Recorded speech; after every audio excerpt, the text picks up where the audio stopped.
Are you confused on some everyday uses like an elevator? Well, fear no more because this is the how-to series of how to use an elevator. The usage of such a device on the wall panel may be confusing, but if you know which floor to go to, it should be as easy as get in, press your number, wait for your floor, and get out. But such simple things may not always come on a silver platter. In any case, we will cover some of the obstacles that may occur to you while on this journey. While in transportation, the elevator may stop on the floor to pick up passengers who seeks to hitch a ride.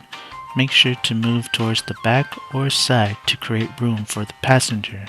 Be patient and wait until they decide which floor to go on and you'll be on your way again.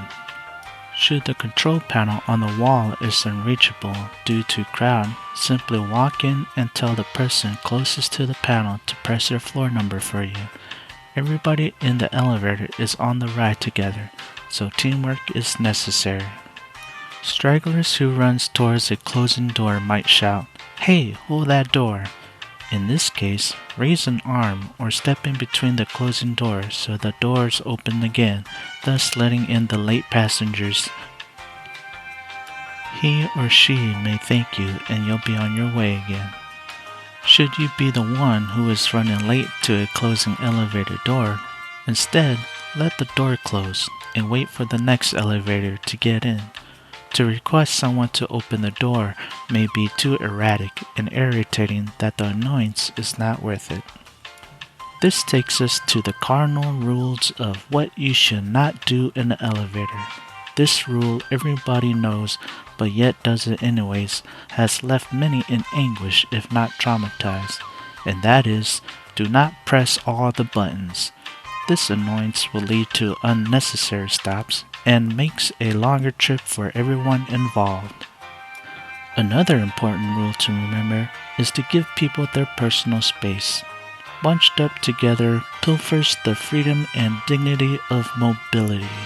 If you approach an opening door and find that it may not look like you'll fit in, or if the people are too scary to jump in, then wait for the next ride instead.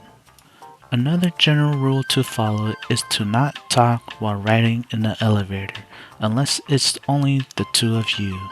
This barbaric behavior leaves an unsavory bad aftertaste of being left out of the status quo.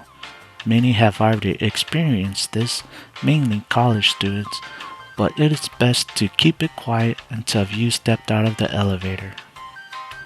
Now we've come to an important topic of what not to do in an elevator, and that is no jumping.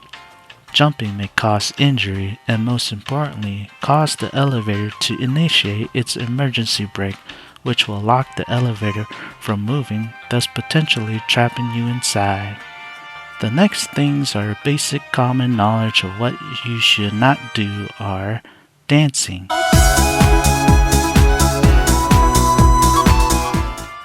fighting, What the dog doing? eating and drinking. And of all the things I've said so far, this is the one thing you should never ever do and you should prevent it from ever happening like your life depends on it. And that is, this unacceptable behavior will have everyone gargle back the food they just ate and a little taste of what the passer has had for lunch.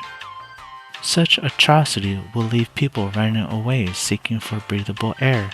In the worst case scenario, this can lead the group to a primal reflex of violence and virility.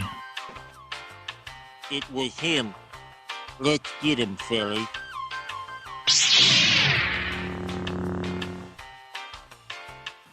Congratulations, you have now completed the how-to series on how to use an elevator. Now you can proudly demonstrate this newfound knowledge appropriately and possibly add it to your resume.